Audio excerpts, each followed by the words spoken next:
everyone, and thank you for joining us for the final webinar of Shared Ownership Week. It's great to see so many of you joining already. This is amazing. Thank you, guys. So, brief introduction. I'm Jade Turnstill from Share to Buy, who are the country's leading property portal specialising in shared ownership homes. And I'll be hosting today's session alongside 3 excellent guest speakers who have loads of information for those of you who are looking to buy through the shared ownership scheme. However, before we make a start, I just wanted to play a very short video for you all about Shared Ownership Week 2021, which is coming to an end today.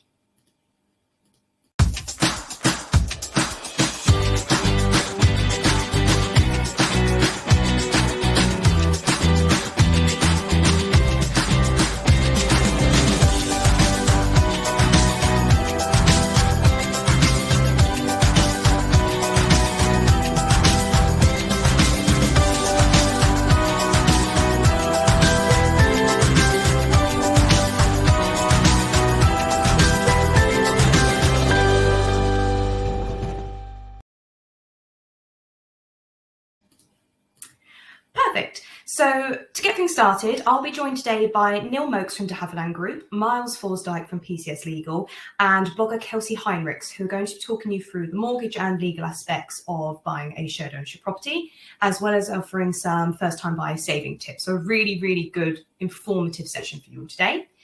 Just before we get started, though, I wanted to run through some quick housekeeping with you all. So our experts are going to be running through their presentations for us before going on to a live Q&A session at the end, which will last around 10 to 15 minutes. So if you have any questions for Neil, Miles or Kelsey or myself, feel free to pop them into the chat tool on the right-hand side of your screen, where you should see a couple of little speech bubble icons, and we'll get through as many as we can at the end of the session. Also on the right-hand side, it's worth keeping an eye on the offers and files tabs, as we'll be sharing some links and downloadable content with you throughout the session. And I also just want to let you know that the webinar will be recorded. So if you happen to miss any of the key information along the way, don't worry, we'll definitely make sure you have access to the recording after the session. So before I hand over to our experts, I just wanted to give you a very quick rundown of shared ownership for those of you who are either new to the scheme or haven't had a chance to view the other kind of webinars and information taking place over the last week as part of Shared Ownership Week. So shared ownership is a government-backed scheme which enables you as the buyer to purchase part of a home rather than buying the property outright, with your initial share usually being between the kind of 25 and 75% mark. The part-by-part rent scheme is essentially for people who would like to own their own home but can't quite afford to open on the open market in the kind of traditional route. But because of that, there are some eligibility requirements you would need to meet to be eligible for shared ownership. So these will include you must be at least 18 years old, which is the case if you want to get a mortgage regardless. Your maximum household income, can't exceed 90,000 in London or 80,000 across the rest of the country. And you can't already own another home, or you will need to have sold your current property before purchasing through shared ownership. As the purchaser, you would only pay a mortgage on the share that you own while paying a below market value or subsidised rent to a housing association on the remainder. And because you only need a mortgage on the share that you're buying, the amount of money required for a deposit is usually a lot lower when compared to buying on the open market. So as an example for that, because it's always good to kind of know the numbers that we're talking about, let's say you're buying a 25% share of a shared ownership home worth 500,000. The portion you're actually buying is worth 125,000, so that's the 25%. So a 5% deposit of that would be just £6,250. Or say if you wanted to put down a higher down payment, say a 10% deposit, that would be £12,500. Shared ownership is also available all across the country. A lot of people think it's only in London, but it's London and beyond, all the way across the country, with a real mixture of homes. So from studios and luxury apartments in major cities to traditional family homes in more rural areas. So something for everyone. The scheme itself is also available on purpose-built homes, whether they be part of a new build development or sold as a resale property by the current shared owner. Most shared ownership homes will be sold on a leasehold basis, and you'll also be able to buy more shares in your home through a process known as staircasing, and in most cases, you can actually go on to buy 100% of the property. So that's your kind of brief overview of shared ownership. I'm sure some of you watching already kind of know the gist of it, but if not, that's just to kind of give you the basic information. But that's it from me for now, although you can find out loads more about shared ownership on the Share to Buy website. I'll be back for the Q&A at the end of the session, but for now, I'm going to pass you over to Neil from de Havilland to discuss mortgages and affordability. Over to you, Neil. Hi, thanks, Jade. Good afternoon, everybody, and thank you for attending our webinar today. As Jade said, I'm Neil Mokes, and I'm one of the senior specialist advisors at the Havilland Group, and I've been advising on shared ownership mortgages for almost 30 years now. And today I'm going to give you a very brief overview of what's needed for your financial assessment that's required when you buy a shared ownership home, and also what mortgage lenders will require for you to get a mortgage. Okay, so first, let me start off by explaining, as every good Boy Scout knows, you should always be prepared, and you need to start this process of purchasing by lining up your ducks. So the very first thing you need to do is sit down and work out a household budget. So this is a budget based upon the proposed property you're thinking of buying. So you need to be looking at all your daily expenses once you've moved house, what you're going to spend for food, travel, clothing, and also what you're likely to spend on your mortgage payments, and your mortgage advisor can help you with that. But also don't forget to include all the rent and the service charges that you're going to be paying on your new home. You should be looking also at the upfront costs of buying a property. These are things such as stamp duty, lender's application fees, broker, solicitor fees, lender's valuation charges, and if you're buying an older property, it may well be a good idea to get a home buyer's valuation report completed. In regards to your deposit, there are 100% mortgages available, but some of the housing associations don't allow these. But your specialist mortgage advisor will know which housing associations will allow 100% mortgage if you want one, and you may need to accept that a minimum of 5% of the value of the share may be required as a deposit. There's an awful lot of paperwork and documentation you need to get lined up ready for the assessment process. So you'll need to provide photo ID, such as a passport or driving license, but you also need proofs of address, such as a bank statement, utility bill, council tax bill, but these need to have been sent to you through the post. Now, because online documentation is not acceptable, you may need to plan well in advance to get postal proofs of address.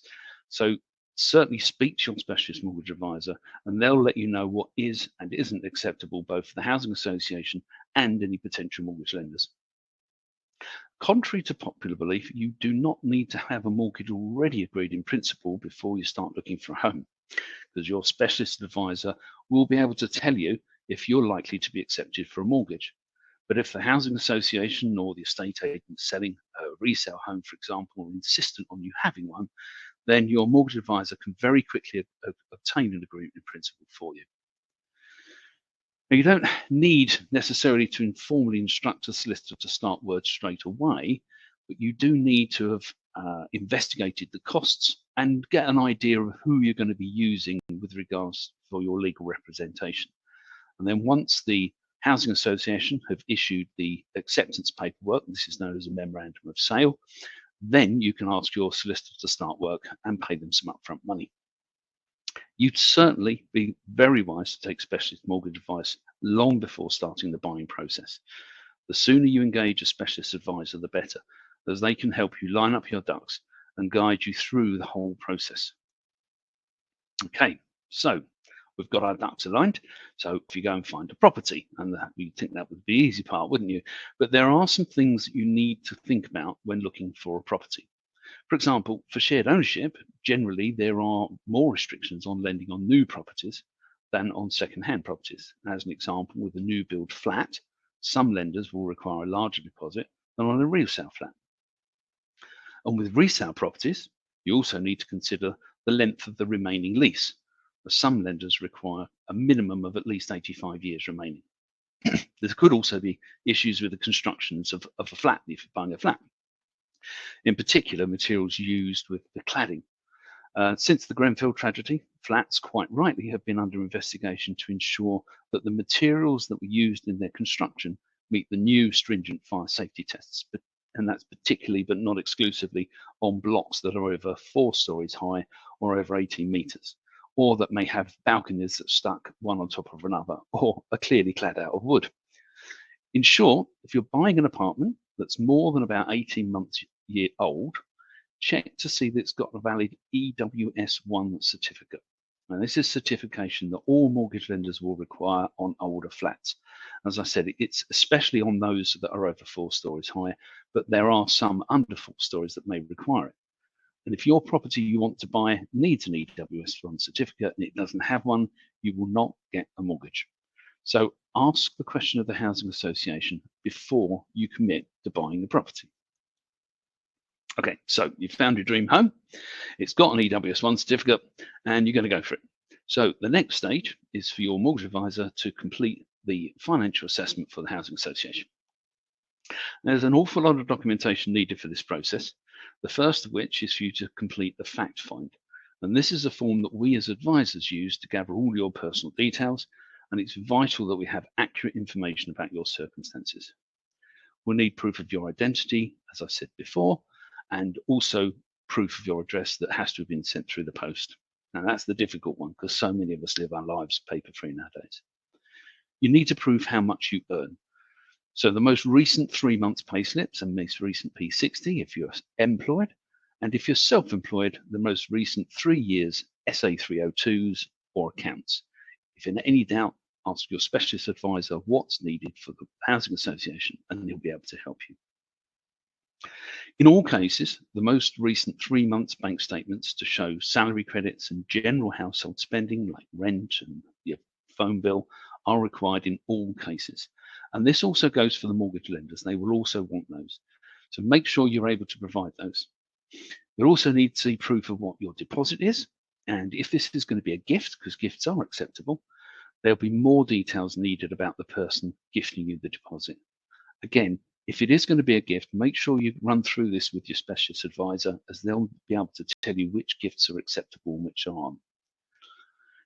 It's important that we know about your financial track record. For example, if you missed any payments on any credit cards or any credit commitments or got any defaulted balances or county court judgments. So we'll ask you to obtain a full credit report from a credit reference agency.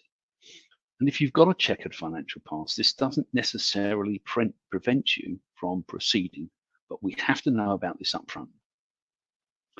Now, COVID-19 has had an impact on mortgage lending, and some lenders are still restricting their availability of funds in certain circumstances.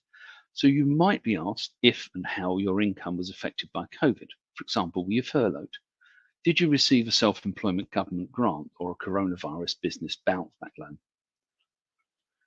Once we have all your details, we can then complete the affordability assessment and report to your housing association. We'll then meet up either face-to-face or by Zoom, whichever you prefer. And then when we've reported to the housing association, they'll issue the memorandum of sale. It's affectionately referred to as the MOS. Once your broker has a copy of this, they can then proceed to submit your mortgage application to the lender.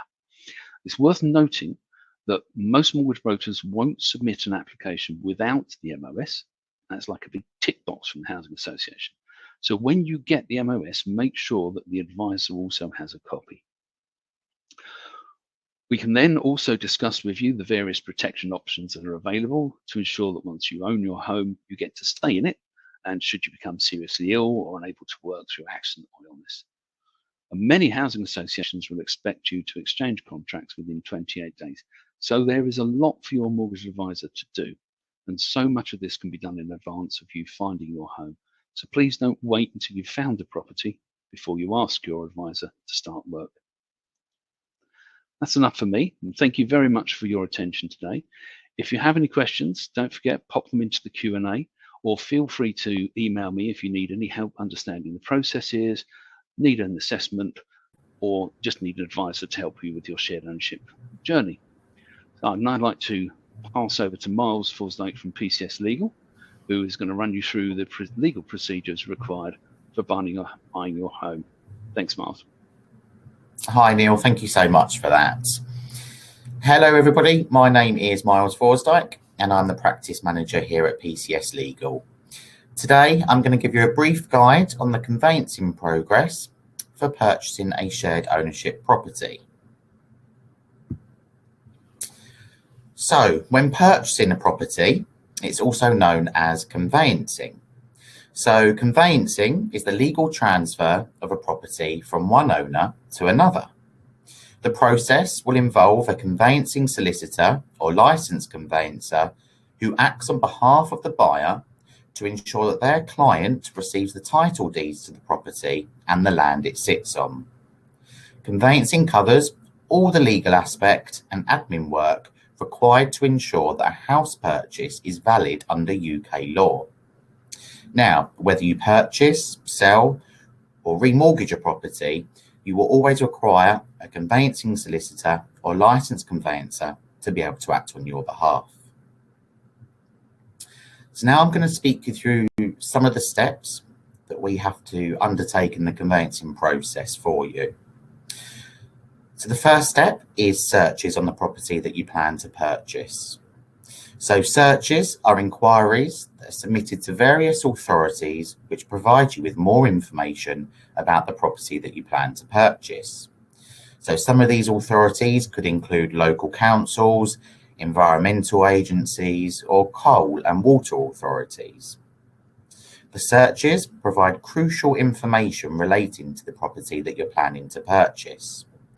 So for example, the local authority search may show if the roads serving are publicly adopted, or the environmental searches might reveal if there's any mine shafts in the area of the property, and also ensure that there's relevant building regulations and planning permissions in place for that specific property. Now, during the conveyancing process, we will conduct these searches on your behalf. You'll need to remember that the searches are valid for 6 months and they're a requirement of your mortgage lender. So next we move on to the contract agreement. So the contract, which is sometimes referred to as an agreement, is the legal contract between the buyer and seller for the purchase or sale of a property. The contract will contain the terms such as the purchase price, completion dates, and any amount of deposit that's due to be paid. Now remember, it's a legal document, so once the contract is exchanged, it's legally binding on all parties. The contract is prepared by the seller's conveyancer and then submitted to the buyer's conveyancer for their approval or any amendments that will need to be made. Now, once the contracts have been exchanged, you're legally committed to purchase the property and you may not withdraw from the purchase. So on exchange of contracts, you will then need to pay your deposit. So the deposit is usually 10% of the property purchase price. However, when purchasing a shared ownership property, you only need to pay a 5% deposit on exchange. You will pay the deposit to your conveyancer, who will then send the monies to the seller's conveyancer on exchange of contracts. Cash and cheques cannot be accepted, and any remaining monies will all be paid on completion. So now moving along to exchange of contracts. Exchange of contracts is the legal exchange of the buyer's and the seller's contract, which makes your transaction legally binding. The actual exchange takes place between both the buyer's and seller's conveyancer. During the exchange process, the conveyancers will read out the contracts over the telephone. Once exchange has taken place, you're legally bound to purchase the property and cannot withdraw. Now, it's very common practice for a developer or housing association to set an exchange deadline, which can be any time period from 14 to 28 days. Therefore, you must ensure that you exchange within the dedicated time frame. Otherwise, you can be at risk of losing the property that you plan to purchase. So now moving on to probably the most exciting part of the house buying process, which is completion. So legal completion is when you receive the keys to your new property and you will officially become the legal owners. Now, if you're purchasing a new build property, you will receive the notice, which is a set amount of time to proceed to completion once the property has been built. Otherwise, the completion date will be agreed between all parties on exchange of contracts. Your conveyancer will ensure that your mortgage monies are in place and that any outstanding documentation is all signed and ready for completion. On the day of completion, the keys will be released either at the site office or property for you to collect. Any stamp duty formalities are concluded and your conveyancer will then proceed to register the property at the land registry which will show you as the legal owners. So as mentioned, on completion, sometimes you will need to pay the stamp duty. So stamp duty, or also known as SDLT, is charged to all buyers in England and Northern Ireland when purchasing a residential property or piece of land that costs more than £125,000 or £300,000 for first-time buyers. The tax applies to both freehold and leasehold properties, whether you're buying outright or with a mortgage. Now, currently, there are different rates of stamp duty payable for first-time buyers and second home investment buyers. Therefore, if you are currently a first-time buyer looking to purchase a shared ownership property, you'll need to look at the current first-time buyer rates on the share price of the property that you're looking to purchase. So how is best to instruct your conveyancer for the purchase?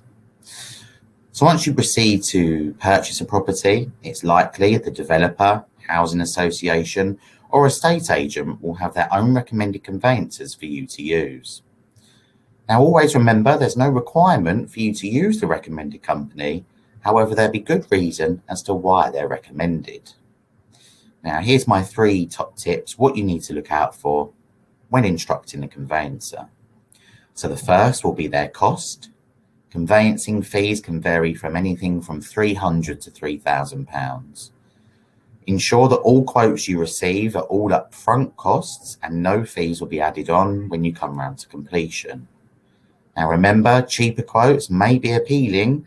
However, you may not always receive the quality of service you require when purchasing your first property. And remember, this is going to be one of the biggest investments of your lives. Reviews. You need to make sure you do some background checks on the company that you're looking to instruct. Always check their Trustpilot, Google reviews to seek opinions of other buyers that have used the same company. And then finally, experience. It's essential that the conveyancer you choose has experience in the property that you're looking to buy. So, for example, if you're purchasing a new build property, you need to make sure the conveyancer has dealt with new build purchases before. Otherwise, this could delay your purchase and put you at risk of losing the property that you plan to purchase. So this is now where PCS Legal come into hand for you. So PCS Legal are an established firm of licensed conveyancers and probate practitioners regulated by the Council for Licensed Conveyancers.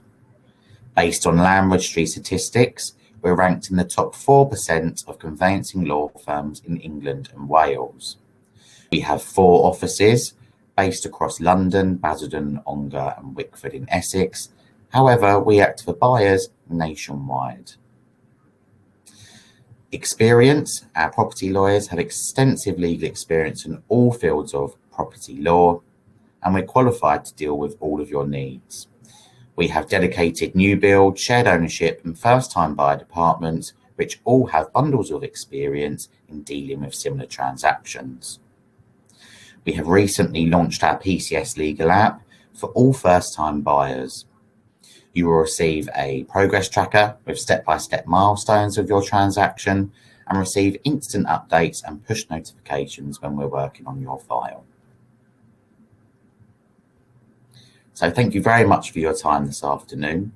Currently, there is a download available, which is a breakdown of our quote to act on your behalf. So please feel free to download that now. And of course, any questions, you have my details on the screen. So thank you for your time. I'm now going to pass you over to Kelsey with some fantastic money saving tips and advice. Thank you.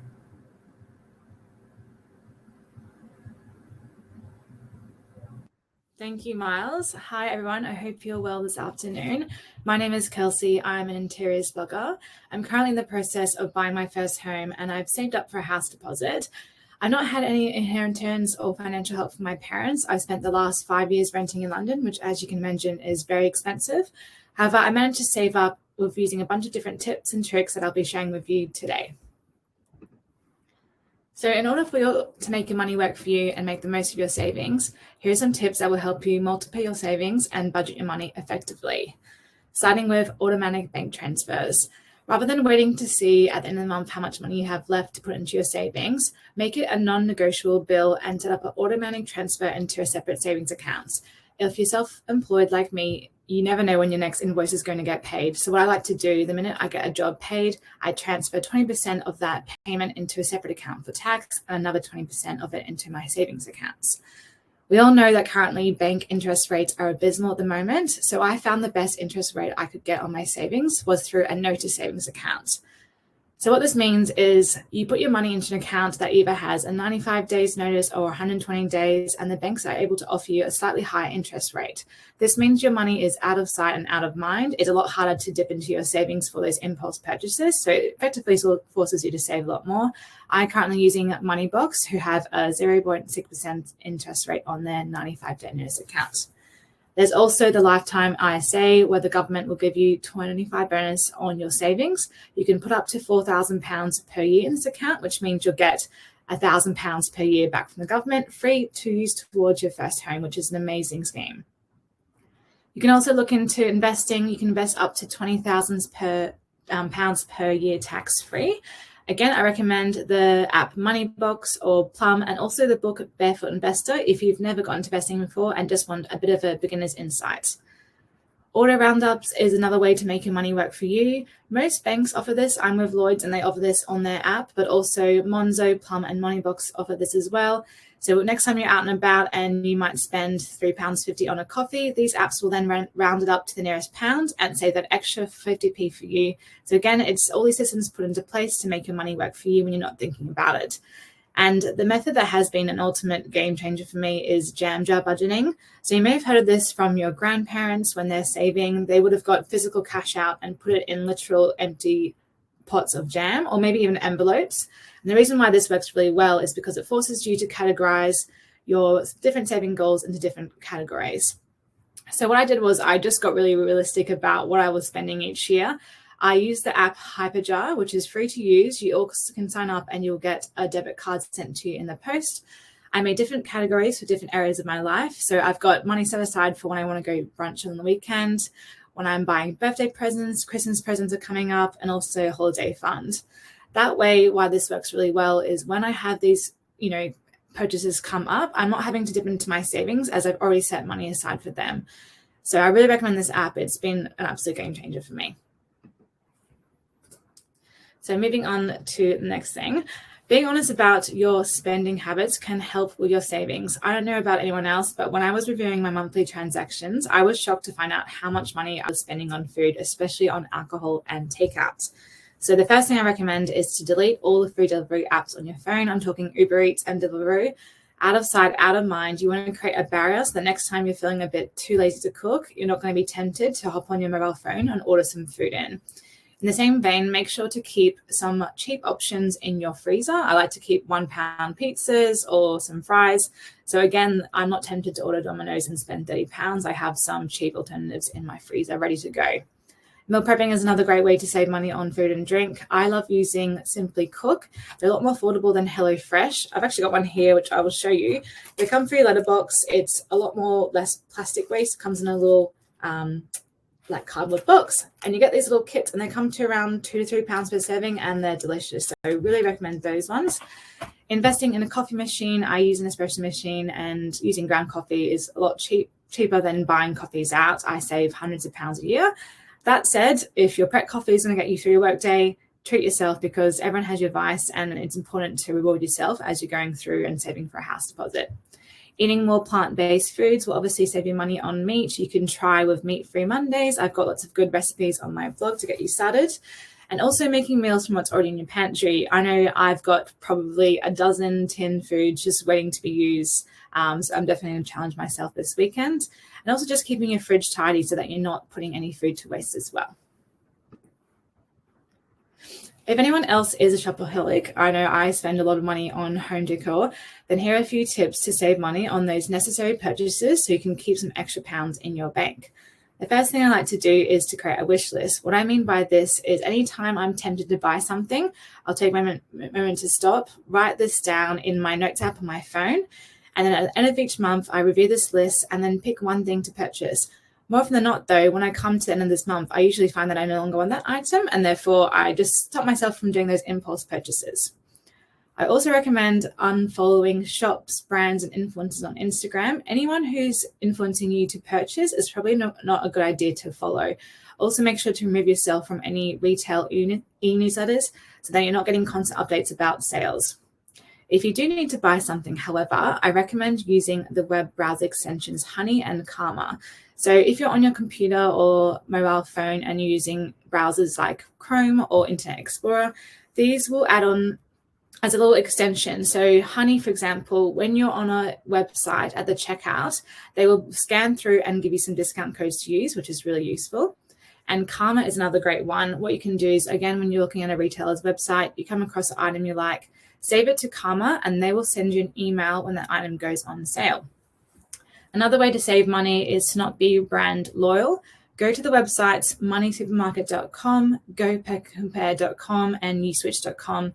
These websites are great at telling you what different energy providers, insurance, what offers they have, and how you can save money. So definitely recommend looking at those.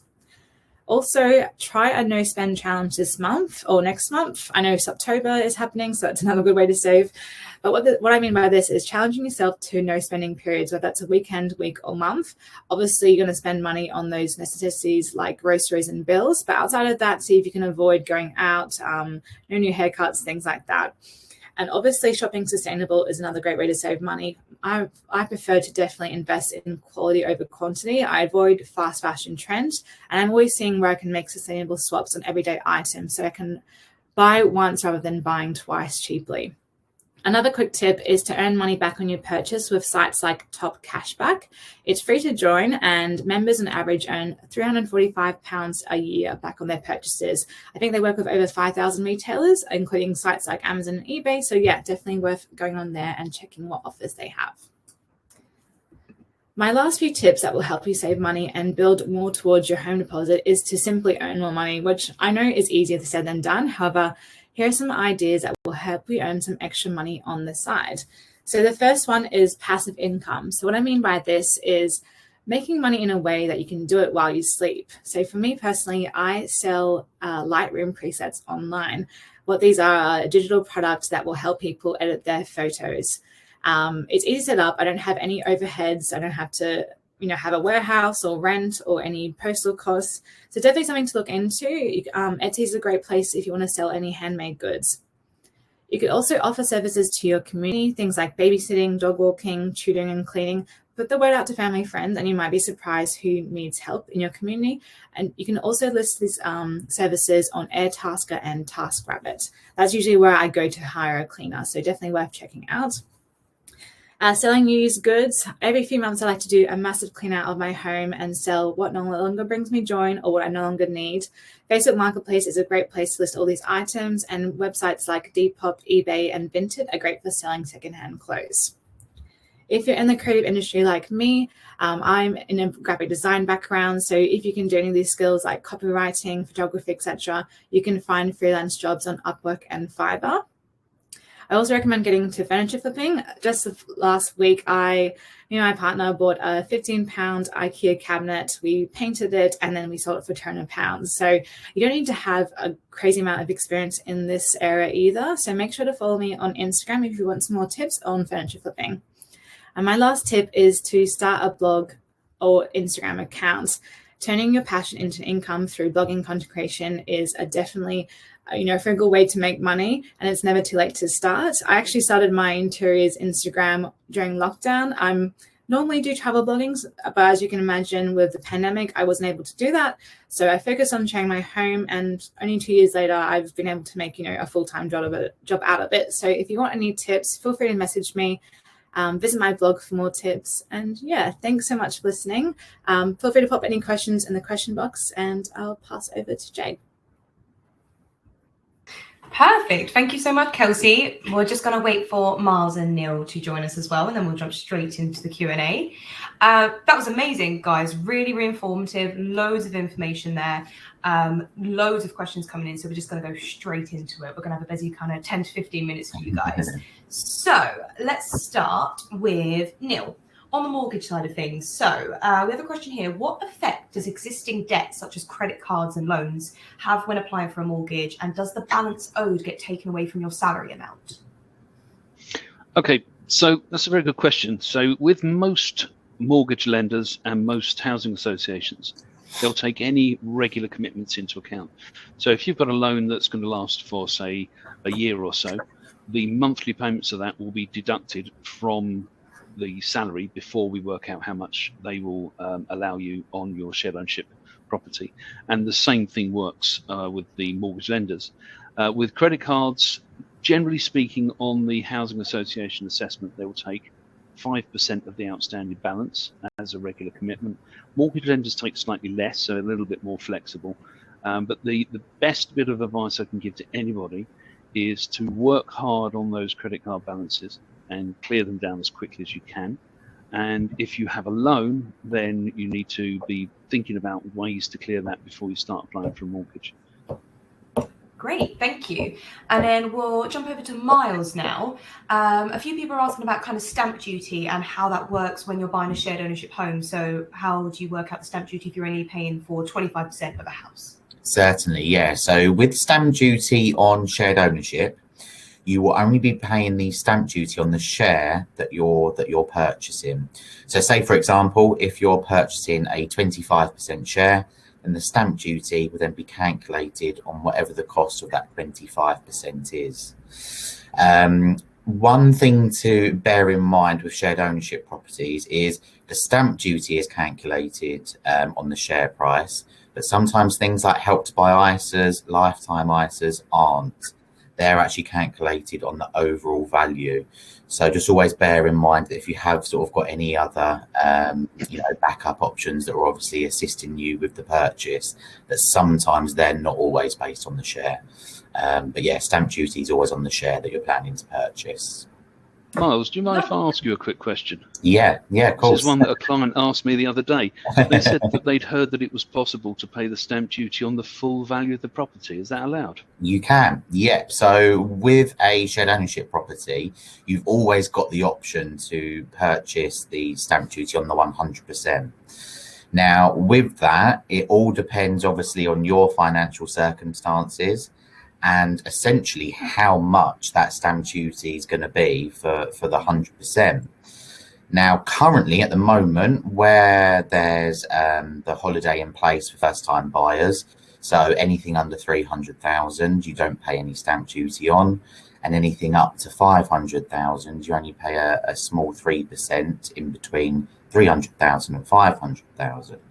So as that's in place now, we're finding the majority of buyers, even if they're purchasing a smaller share, as long as the overall value of the property is still sort of under the 500s, 300s, it means that you can actually still proceed with 100% of the stamp duty and not actually physically pay anything.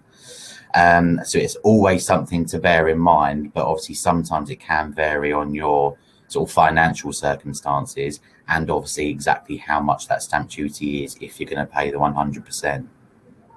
That actually kind of leads me into another question we've had, which is essentially if I paid for the full 100% stamp duty, but I never staircase, is it worth it? Essentially, which is a very, very good question. Exactly. Yeah. So again, obviously it depends on what you're looking to do in the future. So if you know for certain that in the future you want to staircase up, which basically means that you purchase more, a bigger percentage.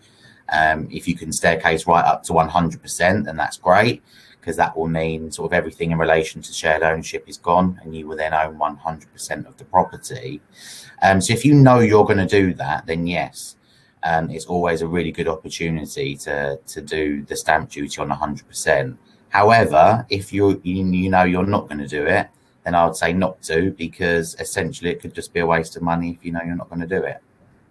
So just weighing up what works best for you, which is kind of what the whole home buying process is about, isn't it? It's from every single step, from choosing location, apartment or house, tenure, whether it's shared ownership, help to buy, any of these other schemes. It's all about what works for you, your affordability, your eligibility. So that's brilliant. Thank you. Neil, we'll come back over to you. Loads of mortgage questions, as I'm sure you would have expected. One on the kind of deposit side of things. So if you're getting a deposit money as a gift, can the person gifting the money just transfer it to your account, or do you have to declare it as a gift and have it paid from another account? Okay, so with gifted deposits, was a big thing to bear in mind with a gift is that a lot of mortgage lenders will only allow gifts from close family members. So that's a very important thing to bear in mind. So when you talk to your mortgage advisor, always let them know where the gift's coming from. There are some lenders who will allow gifted deposits from just friends, but most of them really want it to be a close relation. So that's basically parents, siblings, and grandparents is usually the list. When they're giving you the gift, you certainly do need to have the money in your bank account before you can pass it over to your solicitor ready for exchange. But you do have to declare it. And a housing association and a mortgage lender as well will want a gifted deposit letter. Now, your mortgage advisor will have a template that is suitable for that particular housing association and for the mortgage lender. And it's always declared as a gift. And we also require to have various documentation. So we need the person gifting the money to prove they've got it for a start. So we need to see sight of that in their bank account, their savings account. And we'll also need ID and proof. Oh, sorry, did we just lose Neil there a little bit?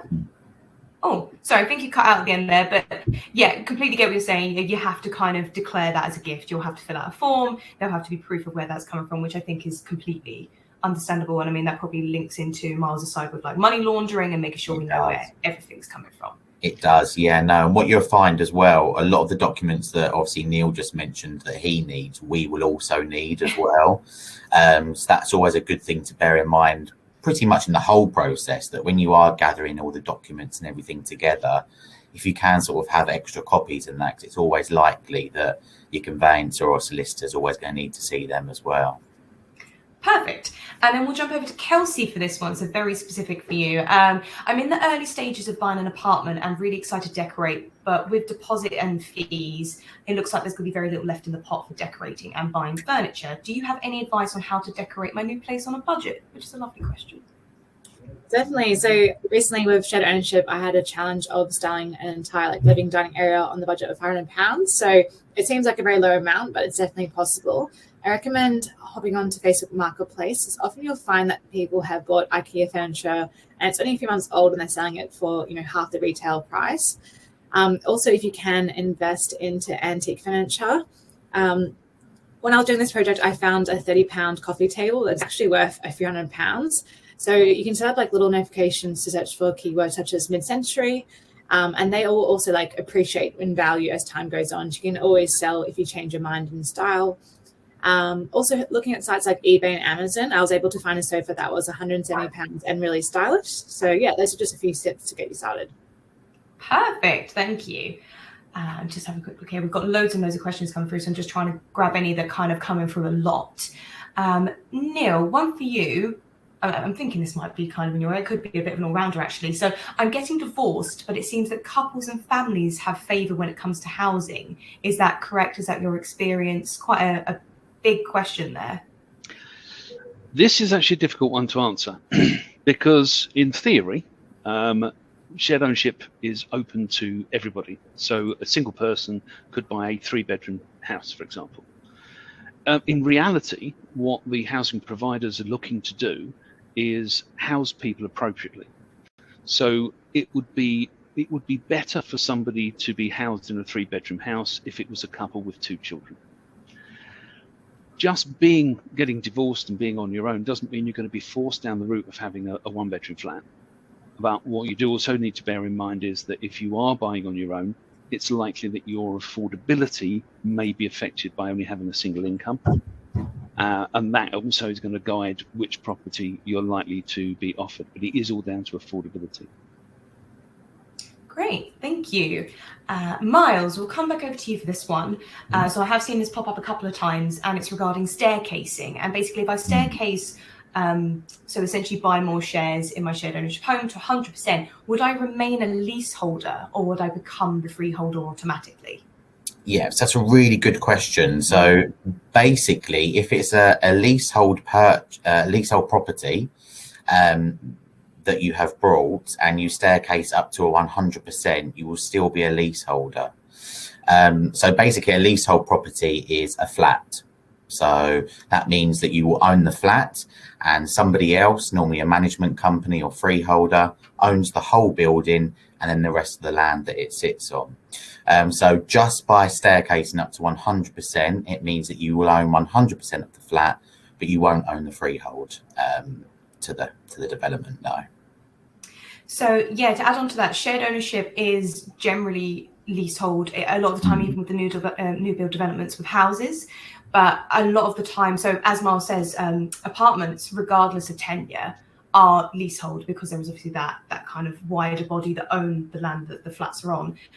Houses, in some circumstances, if you do staircase to 100%, you can sometimes buy the freehold, but that would very much be on a kind of case-by-case basis, and you would need to speak to your housing provider. So if you're looking at buying a house, say somewhere out in the counties or somewhere, and you're buying shared ownership with the aim of becoming the freeholder, find that out at the start, because there could be kind of blockers in the way for whatever reason. So it's definitely worth asking that question before you commit. If you're already in a shared ownership home, go to your housing provider and double check there. Perfect. Thanks, Miles. Just having a quick look. There's loads of questions. We'll pop back over to Kelsey now. I'm currently renting but hoping to buy soon. Good luck.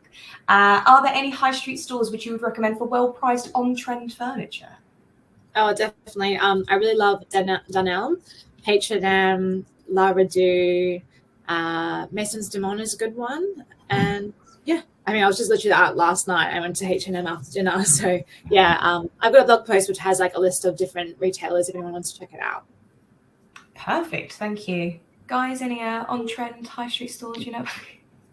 I won't put you on the spot, don't worry. Dunelm is my favourite. Yeah, mine too. Well, oh, unanimous. We all like a bit of Dunelm. Okay, perfect. Neil, back to you. At this point, are there any lenders actually accepting 5 to 10% deposits on shared ownership homes? Because I know during COVID and everything, there was a bit like a hike in that. So, yeah. Yes, there are. Yeah. Brilliant. There's also 100% lenders out there at the moment. Although, as I said in my presentation, you do need to check with the mortgage advisor first if your housing association will accept 100% mortgage. But 5% deposits, 10% deposits, quite freely available.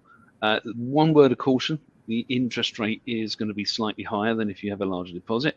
On the flip side of that, if you're particularly buying a brand new property, the housing association you're buying from will want to maximize your affordability.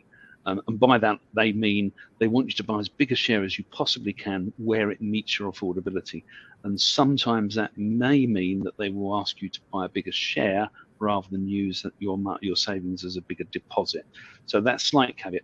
Again, the mortgage advisor will always be able to guide you through that process and help you with that. But yes, there are lenders out there for the smaller deposits. Brilliant, thank you. And we've just had a question come in. Miles, this is probably one for you. Is there a date plan for the stamp duty thresholds to be reviewed? So, really good question. At the moment, you might have seen there's a lot of information in the news and everything regarding current stamp duty holiday that comes to an end tomorrow. However, at the moment, there is nothing as far as we're aware in the industry that sort of anything is going to be reviewed or changed. Now, what normally happens with sort of any stamp duty changes is that it's announced in line with the Chancellor's budget. So normally sort of everyone in the industry finds out the exact same time that you would be by obviously, watching the news and keeping on track of things there. So at the moment, there's nothing planned. And if it is likely to change, it will probably be in line with the next budget announcement. Great. And we probably have time for a couple more questions because I've got you guys talking loads today. So kind of open to the group. I am retired and 60 years old. Is shared ownership a possibility for me? So is there anything kind of from your guys' side that you'd like to touch on that? Yes. Go for it now. There is a scheme specifically designed for over 55s.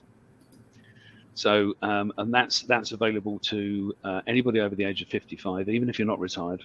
You can still go for that scheme. There's a lot of caveats to that, which I won't go into. It's quite a specialist scheme, but the housing associations are offering it.